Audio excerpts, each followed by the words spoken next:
Assalamu alaikum. Hello guys, welcome back to my world of Insta conversations. Once again, I am back with another survivor story, with another strong, brave person who is willing to come forward and share their personal journey with us.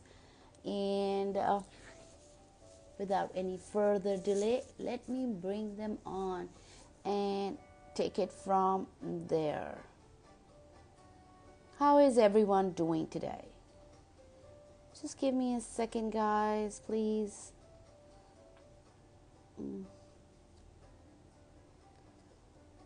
Okay, we are all set. All right, sorry, just kind of got confused. It happens. All right, there we go. We're all set. All right. Guys, how's your weekend going so far? For me, it's been good. It's been good. I did a lot of meditation. I spent a lot of time with my plants. So I'm happy. One of the things I keep asking myself is, why did I start meditating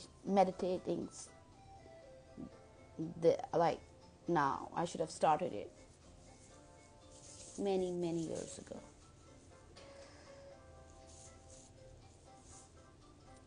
So let's bring our friend on board. And just a second, guys, let me connect with them. Sometimes people just take a bit. There we are. And let's bring them. Station. Alrighty, we're all set.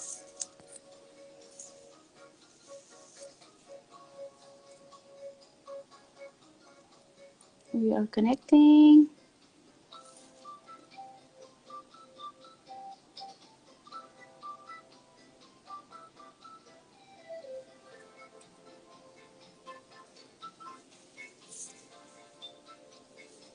Oh, it's taking a while to connect. Just give us a few more seconds and we should be connected and ready to begin our conversation.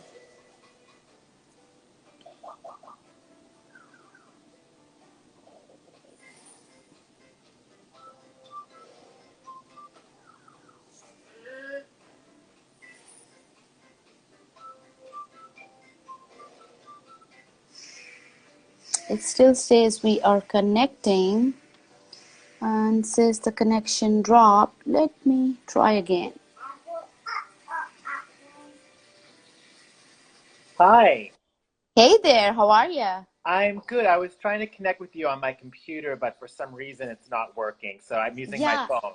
it never works. Every time I have a guest and they try from their computer, they say, oh, it wasn't working. So we switch the gadget. I don't know what's the deal with that. Oh, good. I'm just, you know what? I'm going to plug in my phone just so we don't lose power. Yeah, And yeah, sure, sure. I just don't want to, that should do it. Let me see.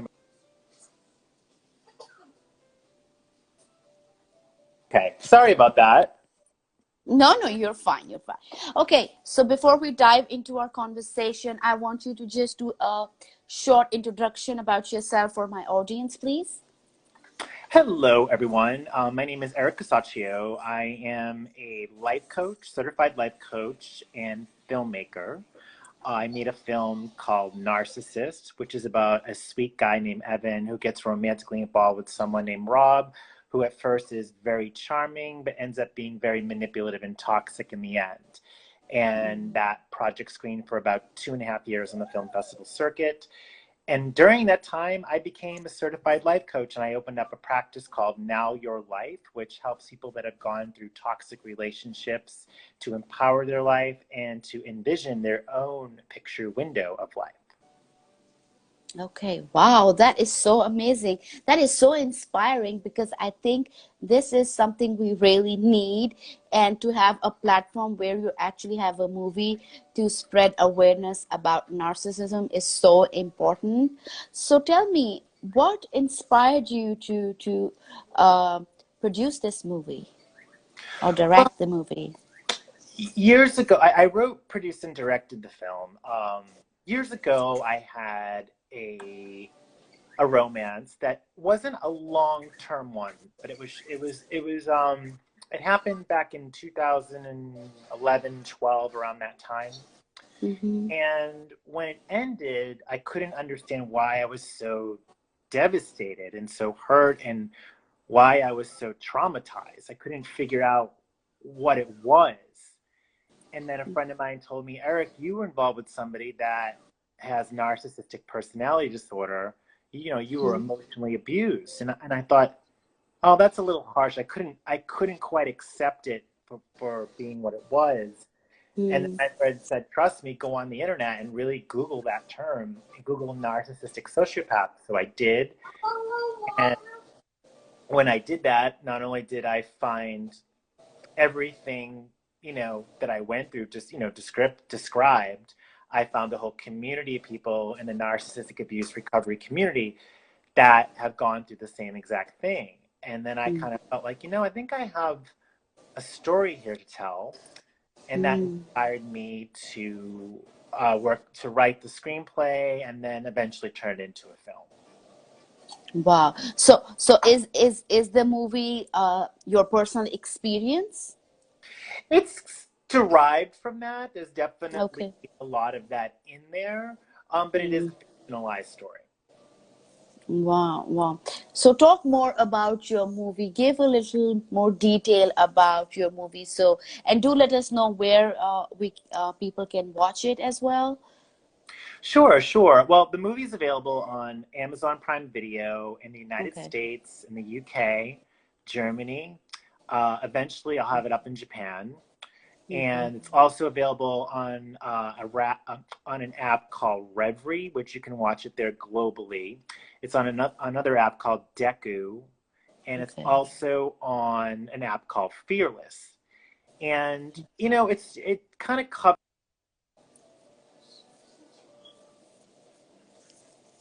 So I'm unfortunately I might lose you, so I'm going to plug in my phone again. I did Yeah, not yeah, sure. I did not know I could not. That's all right. You're that's all right. Okay, let me just make sure that I have enough battery charging here. Hold on one second. Okay. No, it's gonna. All right, I think I'm plugged in, so I should be okay. Yeah, you'll Um, be fine. so hopefully it's charging. Where was I? So we were You're talking about, talking about yes. Yeah. and basically you know, it's derived from what I experienced, but I really wanted to fictionalize the story and really inspire others within the narcissistic abuse recovery community. So what I decided to do is I told the story kind of showing, you see Evan, who is the victim of narcissistic abuse, you see his world, and then you also see Rob's world, the narcissist. So you kind of see the two differences of the characters. Like in Evan's world, you see somebody that's very independent, that can stand on his own, that can sit in a room happily and write a screenplay and not feel that he needs any external validation or whatever. And then you see Rob, who is restless, who has to be reaching for his phone every 5 seconds, who has to have a partner at all times. You kind of see the differences between the two characters and how the experience for both of them affects the both of them. Okay. Wow. Wow. So it's interesting because, like you said, for me, I never knew what narcissistic behavior or disorder was. And I'm from Pakistan. So I was living in US for 7 years and I never visited my country. And I just moved here last year. And I came back and saw a lot of my friends, they were just not happy in their marriage. And they started talking, this is my issue and this. And I was like, what's going on here? So I did a little bit research on just writing what is verbal abuse basically, and the first thing that came up on my search was narcissism. so Yeah. so i so I dove into it and I started reading, and oh my gosh, it was so much information and was mind boggling. And then I started reaching out to my friends and I said, I think what you're saying about your husband, kind of matches this. So look into it. And they, like you said, they were in denial. They're like, they're still in denial actually. And they were like, no, no, no, no, no, it's not like that. It's not that bad. You see, me being in Pakistan, and that's what I say is that narcissism is going to be more prevalent in my society is because men, uh, they are not accountable for their actions there, so they can just get away with anything. Let alone verbal abuse is something really small, they can get away with big things. So when you are not holding a person accountable, you're going to come across a lot of that kind of behavior around you. And and seriously, I it was shocking because you live in a different place, you get away from where you are, you get to see different life and everything. Coming back has been an eye opener and a learning experience, because there's so much I've learned, that we have so many issues in our country that need to be dealt with, and narcissism is right at the top level. Every woman is suffering, not well every, but a lot of women are suffering because they are living in self blame. They think something is wrong with them. And my whole concept of this platform is to let them know that you are not wrong. It's them who's wrong, and they need to really see the reality that what's going on. And I brought so many survivors like yourself on board, and it's the same thing. We didn't even know about this word till it happened and we looked up. So tell me, with your movie being out, do you think that it is spreading a lot of awareness, and is it drawing people to know and understand about narcissism? Oh yeah, absolutely. I made the movie back in 2013, and I traveled on the film Okay. festival circuit for about little over 2 years, going all over the world. The United primary, I traveled in the United States and Canada. I never went overseas with it myself, even though it did screen there. We actually Mm-hmm. screened in the London. There was a support group called the London Narcissistic Support Group. It's changed names now, but back then we screened at Warner Brothers de la Luna in Okay. London. I wasn't able to make it to that event myself, but it has raised a lot of awareness about narcissistic abuse. And what I think has been really great for me, anyway, well, not just for me, but for society as a whole, is my film's told between two men. So it shows how narcissistic abuse can happen between a man and a woman, between two men, between two women, Wow. all Okay. walks of life, and women do it Mm, too, men do it mm, too. It's mm, interesting hearing your dynamic from your country. mm. That's something that I've never really personally thought about, and my heart goes out to you empathetically. It's just, I can totally see how that could come to fruition for women in Mhm. Pakistan. That's Yeah. something that has never, that would make a very interesting documentary for your country in particular, to sort of Yes. about these kinds of things, this topic in particular, Mm. because it sounds like from what you're sharing with me is that you have a lack of control Yeah. from the way the dynamics are by that country. And Mm-hmm. whereas I think coming to America for you must have been a major shift to see the way things are here. Mm-hmm. We definitely have our problems here too. So, but without going into all that, but yeah, Yeah. it's sort of just, it must have been a major eye-opening experience for you, and I have to, celebrate you for Thank you. recognizing what you have been Yes. dealing with and actually taking control of it and doing something positive like this. That's really great. So, Yeah. congratulations to you. Thank you so much. You see, the thing is, when I moved in 2012 to USA, I traveled many times. My sister was living there, so I visited US many times.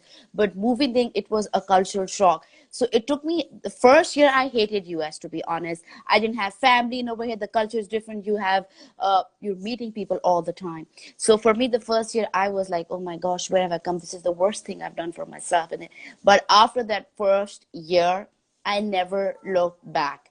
And I call USA more my home than here, because it resonated with me so much. And I always reach out and say thank you, because I learned and grew as a person so much. It brought me more to ground and made me more human than I was ever before. And coming back, it's just not looking at this one point that, you know, there is so much of narcissism in my society is the fact that it stems because my country and my society is so toxic. Not just that, it's that we're holding to traditions and values which we can't even live with, we can't breathe. So we have to do certain things that are imposed on us because, oh, what will the society say, what will the culture say, why? And I think that is causing so much of issues. Although I always say that, like, the COVID-19 has come, it's like an awakening for people, where people are, you know, getting frustrated and saying, what the hell, my life, my choices. But I think there is so much of work to be done. And surprisingly, yesterday I had this young girl, she's just 18, and she was from Turkey. Now, I know a lot about Turkey through watching their movies and reading about it, and I just love Turkey. And to my shock, she said, she was talking about her anxiety. And she said that, you know, in Turkey, we don't have any resources for mental health issues. And I was like, what? And she's like, yes, you have counselors, you have therapists, but that's it. You cannot talk in your communities and in your, generally in even in college and university, you can't talk about it because it's looked down on. And they do have counselors on campuses, but they don't know what they're doing. So I was like shocked, like Turkey being so progressive and how we see it on media, and learning this from her that, oh well, really, so the stigma is so bad over there. I thought my country was bad, but when she told me, no, it's worse here because there's just no help. We don't have any communities, we don't have any groups where we can talk about it. It's really looked down upon, and you're supposed to not tell people when you go out that you have anxiety or you have depression or stuff like that. And I was like, wow, that's hard to live with, because we live in times where these things are so common now, and we have to move with you know, as times are moving. So it was really shocking. So tell me, when you brought out your movie, what kind of response did you get? I really want to know. Was it overwhelming? Was it, how was that experience? Oh wow, it was very overwhelming for me. So I've made two movies, and my first movie is called Freak, which is about bullying, and that I made that movie in 2010. It was released in 2011, and then it got distribution in 2013. And then I filmed Narcissist in 2013, released it in 2014, and it screened for 2 years. And now it's, you know, it's been streaming since 2016. It continues to sign contracts on other platforms. It was definitely overwhelming because you know, I raised a lot of the financing within the narcissistic abuse recovery community, and I really wanted to make sure that these people were inspired by their dedication to me telling the story. And you know, and it did that. It did that. I remember one of the festivals that I screened at in 2014 was at the Big Apple Film Festival in New York City at Tribeca Cinemas. And a lot of people that are part of the narcissistic abuse recovery community that lived outside of New York, maybe 2 hours, drove into the city or took the train in and to personally come.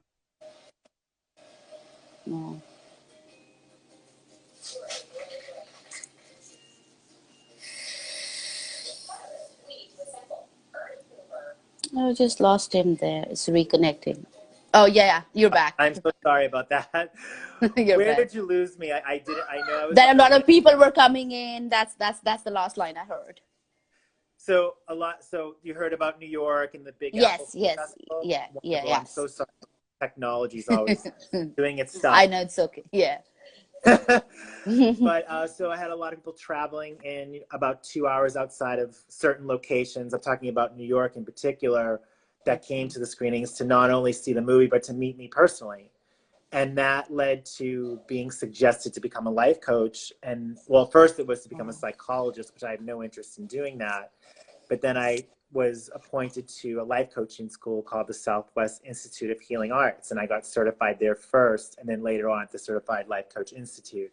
And then I created a program called Breaking Free from Narcissistic Relationships.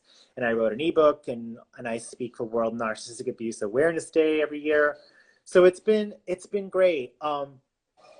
From what you were sharing a few moments ago, there's a meme that I wrote that I have up here that I'd like to read to you, if that's okay, because I haven't. Please. Yes, yes, please. It would inspire a lot of people that are watching right now. Mm-hmm. It says, situational depression often comes from being in a circumstance of trying to please and gain acceptance and love from people who will never be good for you, rather than remaining in this.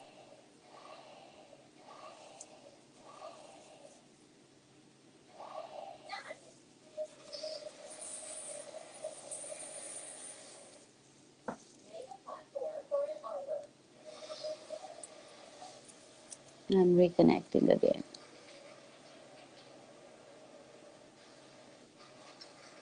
Guys, I can't hear him, so I'm just waiting for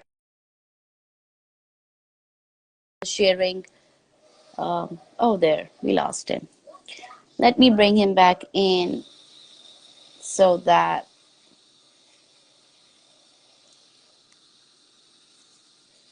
we can continue. So, for those of you joining in, Eric is. Hi. Oh, there he is. Sorry about all that. Got That's really okay. bad connection here. I'm actually going to move. First of all, my dog Okay. is barking, so I'm going to shut Oh, the window because she's uh, outside looking. Okay, let me shut that. Okay, so I don't know how much you heard. let's start from the beginning because I have some few people who are just joining in, so that'd be Okay, great. okay, I'm just gonna plug the phone back in so we don't lose power. Right. I wish the computer would have been able to connect. That would have been so I great. know, right? Um, Yeah. anyway, so I was reading a motivational meme that I wrote the other day for my life coaching practice, and this is what it says. I'll start over. Situational depression often comes from being in a circumstance of trying to please and gain acceptance and love from people who will never be good for you. Rather than remaining in this toxic dynamic, ask yourself what actions you can take to break free from these situations. You deserve to make room for true peace, real love, and authentic joy. Believe in yourself.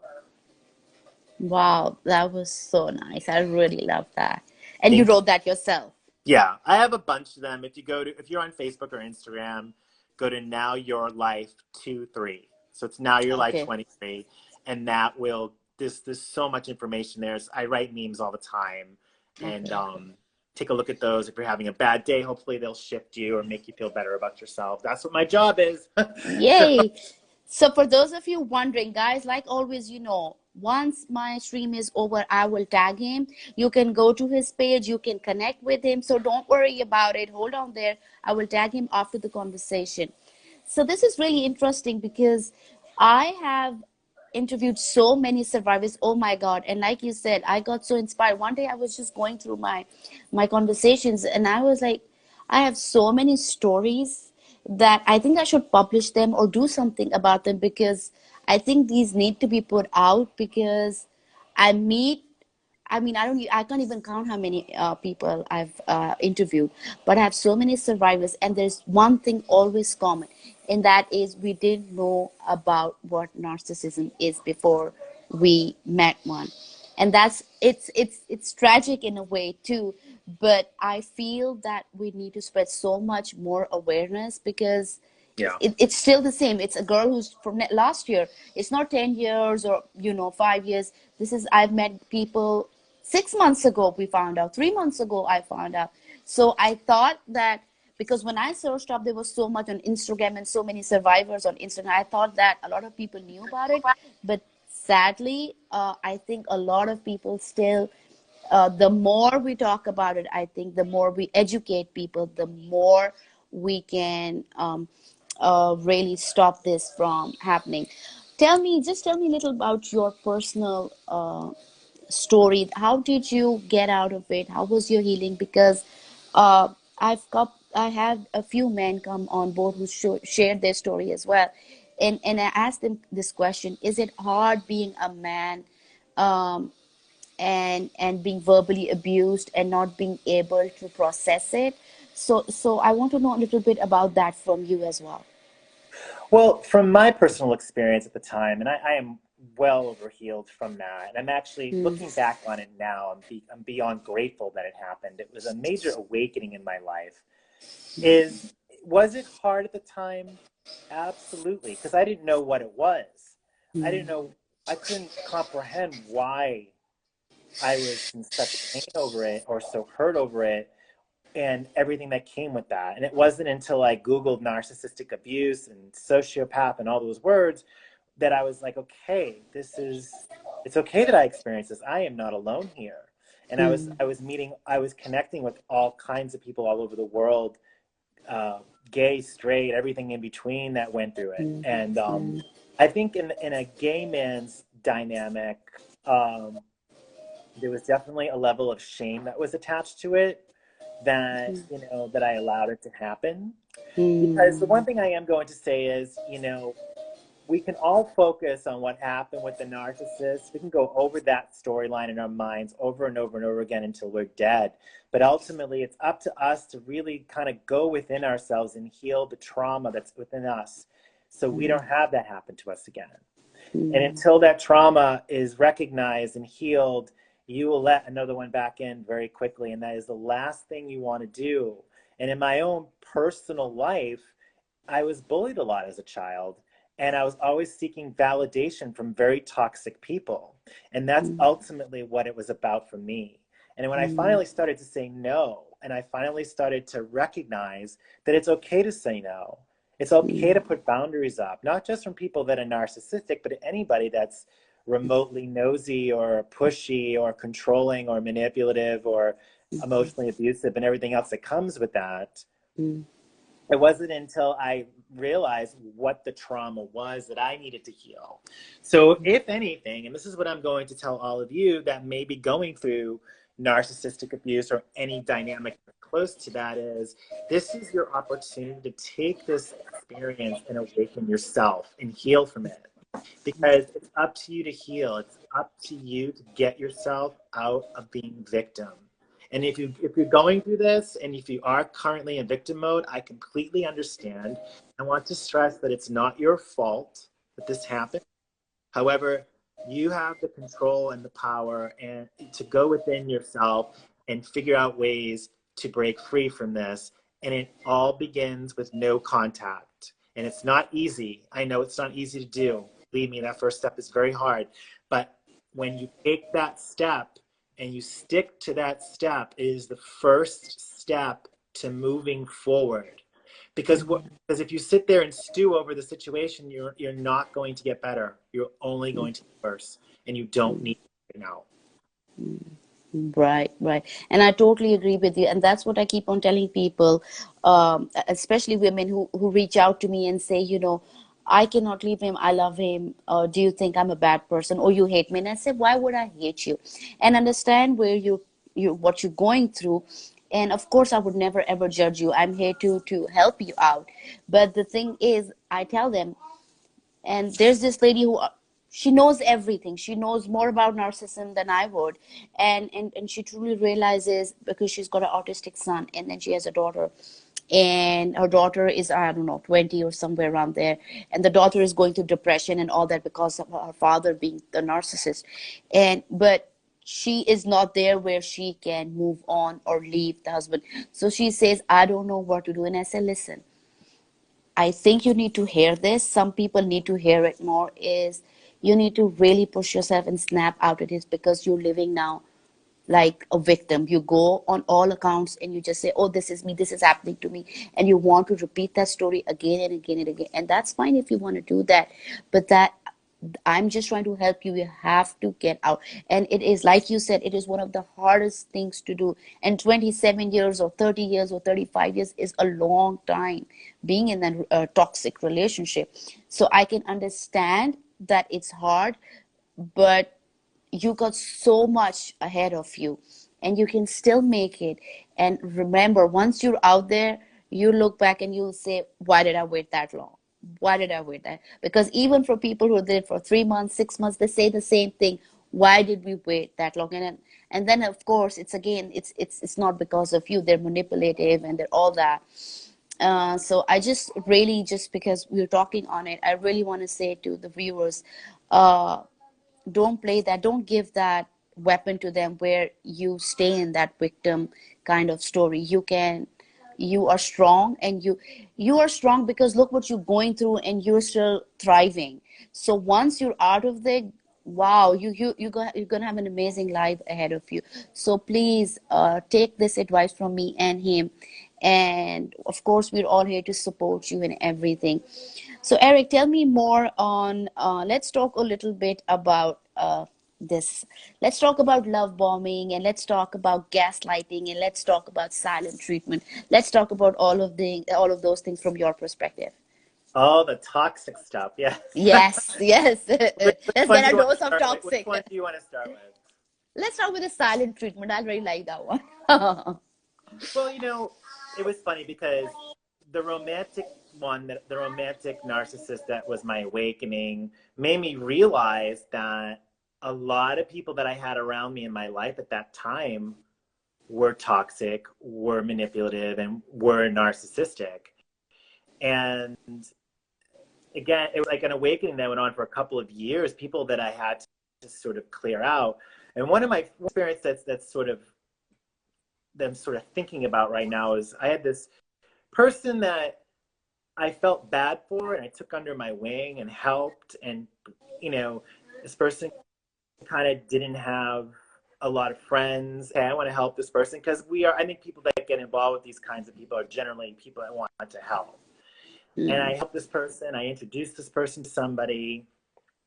And I was kind of hoping there would be a romantic connection there, but there was not. But my friend wanted there to be a romantic connection there. And to make a long story short, um, this person did not want me being friends with this other person and come up with some crazy notions. He thought he was a shaman and would tell me that there's an evil snake coming into my life, dividing up my family.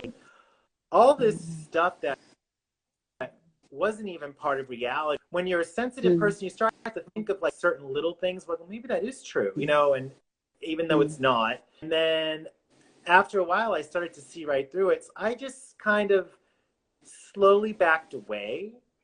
I didn't block the person on social media or anything. I didn't give them the silent treatment. I just didn't engage anymore. I just decided that this person's not a friend. This person's got his own agenda, and I'm going to back away.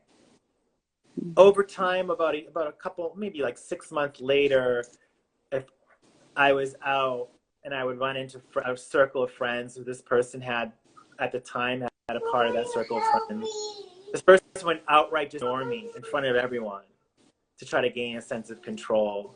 And by that time, I was so secure with myself, I knew exactly what this person was doing. And I thought, if you're going to sit here and ignore me, that's fine. It's kind of like it's kind of sad that I can say hello to you and do things for the group of people so nobody else is uncomfortable, but you decide to just outright ignore me, which is fine. It's not going to bother me, but it just kind of said everything it kind of answered all my questions as to the game that was going on, how to make me look bad in front of a group of people. I thought, I'm not going to engage in this. This is your thing, and I'm really sorry that you're in that much pain, but I never did it in person, so it's kind of like it was what it was. Right. Somebody's saying gray rock there, yeah? That makes sense.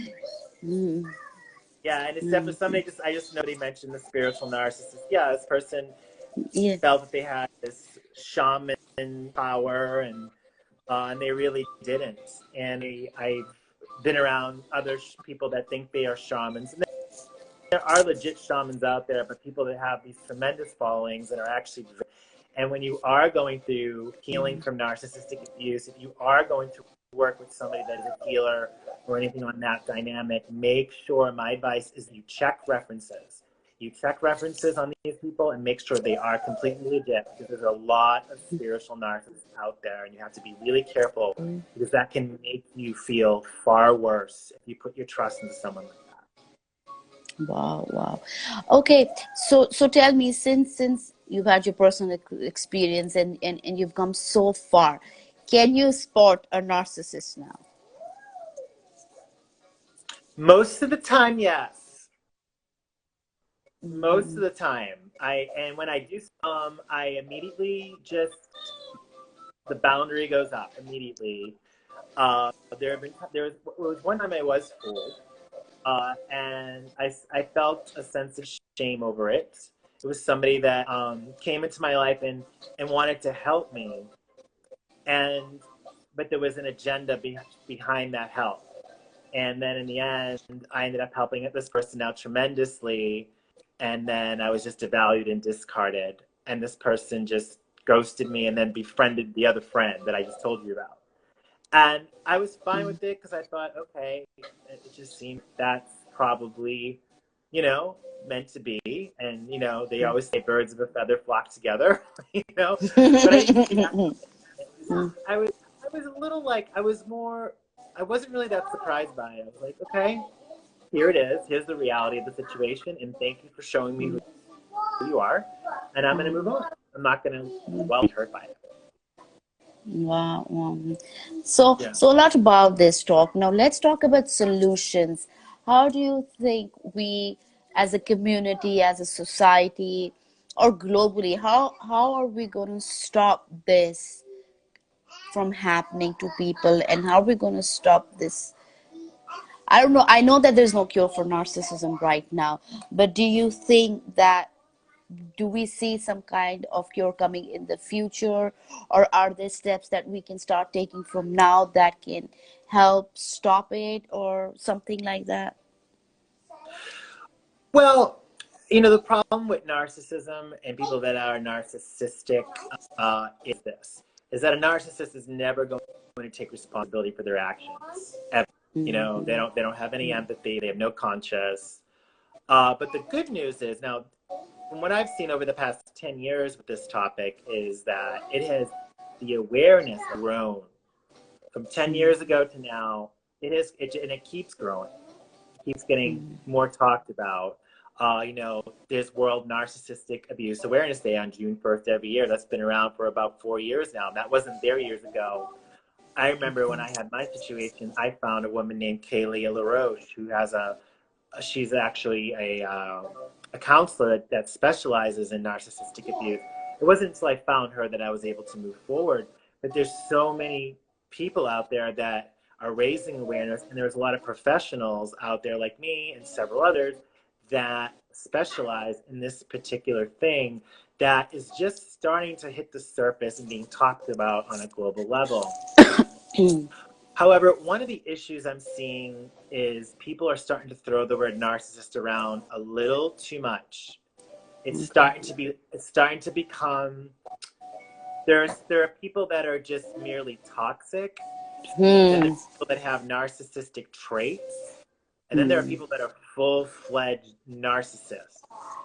And I find that the word narcissist is being thrown around a little too easily these days. And that kind of worries me a little bit because it's starting to become a label. It's definitely there, it's definitely real, definitely, but there's a difference between full-fledged narcissistic abuse versus somebody that has narcissistic traits. And every human being has narcissistic traits. Yes. There's good narcissistic traits and there's bad narcissistic traits. You know what I mean? And there's some people that are just merely toxic, or they're merely having a toxic time in their life. I find that people that get involved with narcissists, generally empaths, people that are very sensitive and kind. But it's kind of like if you drink alcohol, you're going to get drunk, right? Hmm. And Hmm. somebody that's involved with a narcissist, if they spend enough time on a narcissist, they're going to have to heal.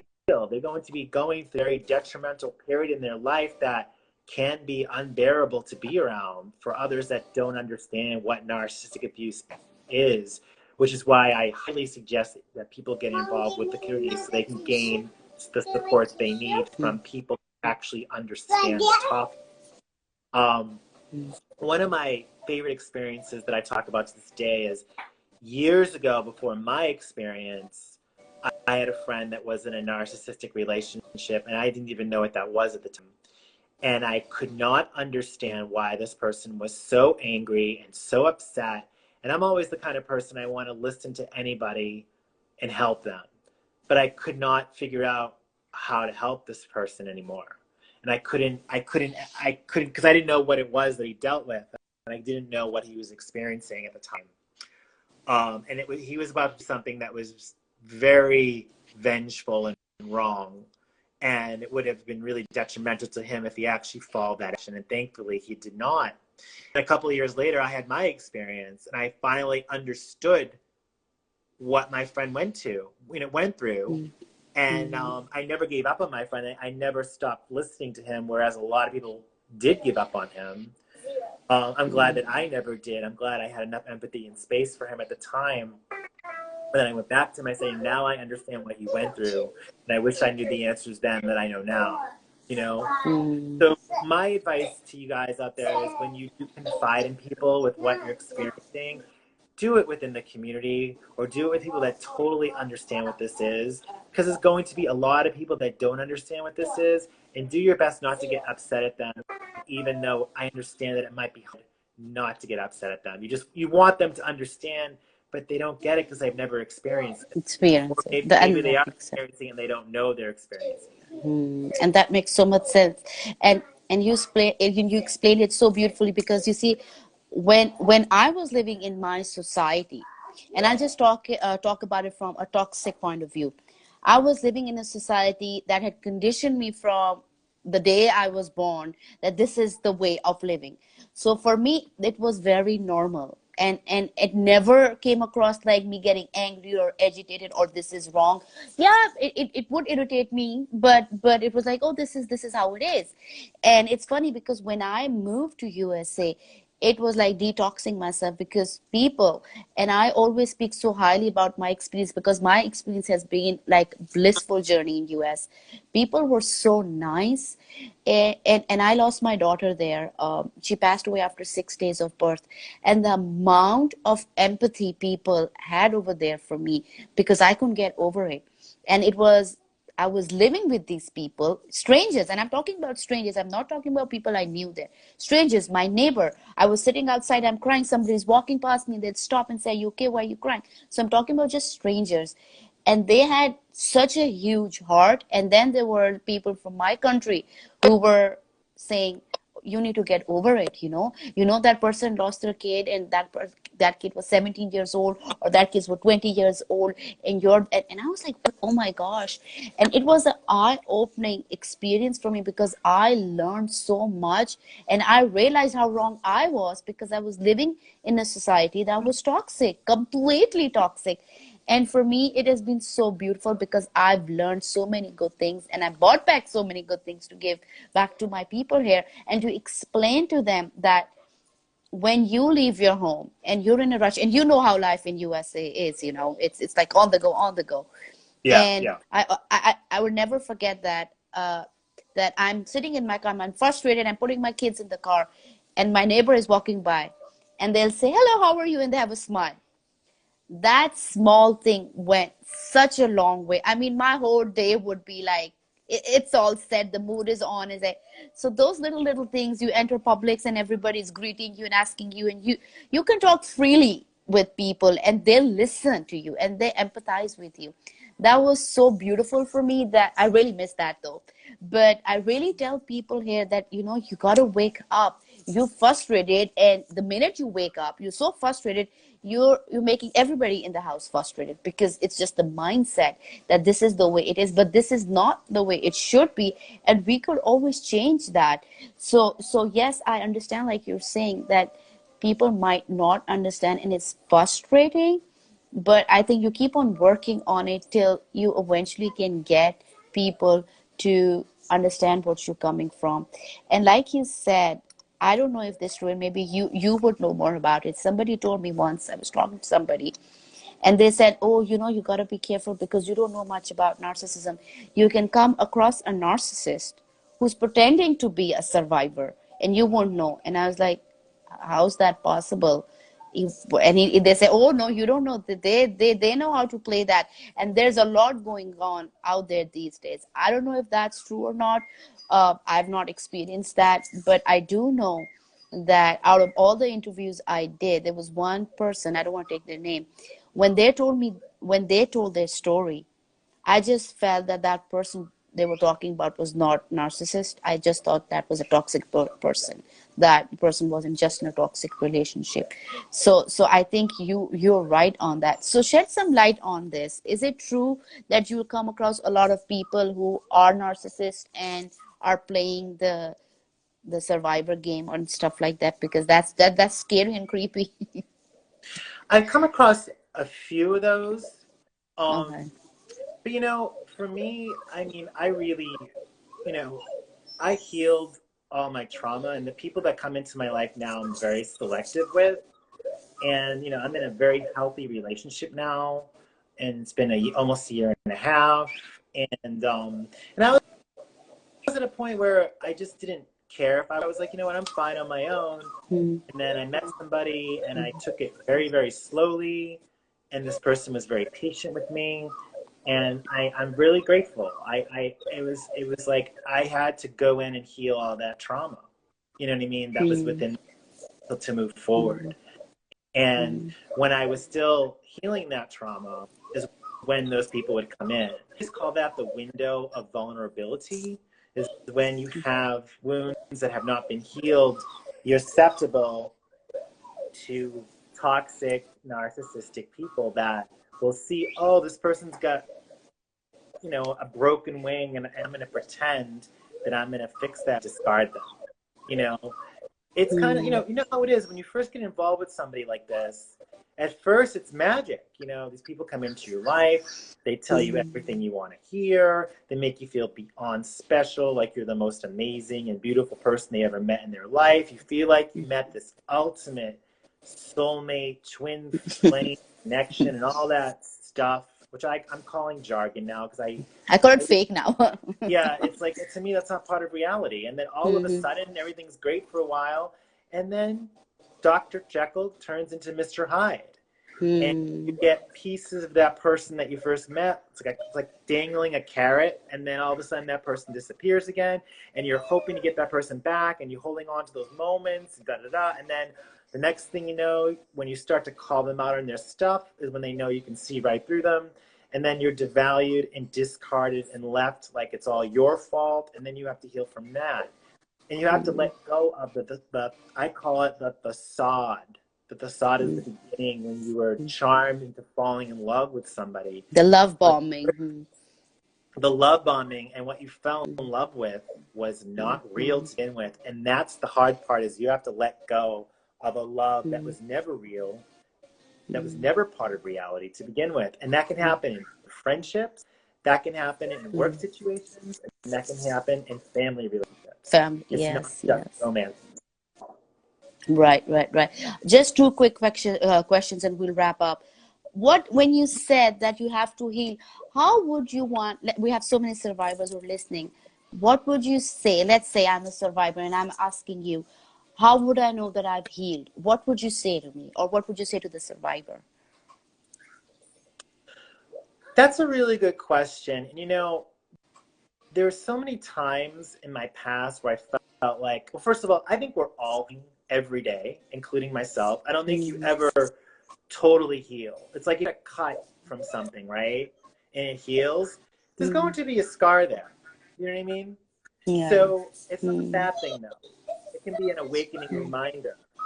But there's a point where when you decide you can stand on your own and be okay with who you are, and have recognition of who you are, and be comfortable with who you are, and value who you are, and embrace self-love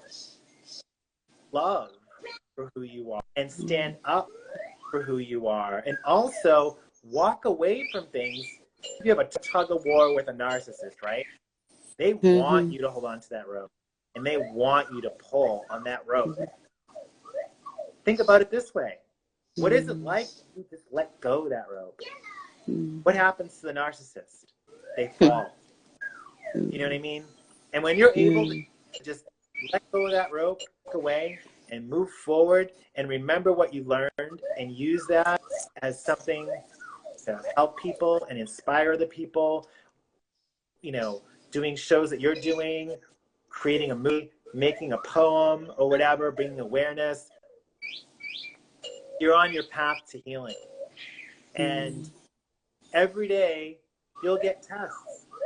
These people will return into your life. You'll see these walks of life coming in one way or another. And it's up to you to recognize it. It's up to you to put the proper boundaries up from it. And it's up to you to manage it, because it's not going to just go away. You know what I mean? Right. But Everyone's gonna. yeah, It's been here forever. You know, and you're yeah, and I don't. so you know. Yes, oh my gosh. Yeah, yes, yes. And I totally agree with you. And you know, and that is so correct, because once you know who you are, you will know that when somebody is overpraising you, you know where you stand and you know your value. So when somebody is overdoing it, you know, this is fake or this is not right, because you have to self accept yourself with all your flaws and be okay with it and all that stuff. Thank you so much, first of all, for coming ahead and telling your story and inspiring people and sharing so much of knowledge and awareness with me. What final message would you want to give to people who are listening to you? Always remember, sometimes you have to go through darkness to find a true, authentic light. So if you're in a dark place right now, you can get out of that darkness. It's like you got to find the switch to turn the light back on. It all starts with that one light, and that light will just keep brighter if you want that light to get brighter. And it's up to you to make it brighter. Wow, thank you so much once again. Thank you, guys. I am glad that you enjoyed the conversation, guys. Like always, I will tag him. You can connect with him. You can reach out to him and ask him about his movie, watch his movie, give him your feedback. Thank you so much once again. You take good care of yourself. Bye bye, You're welcome. everyone.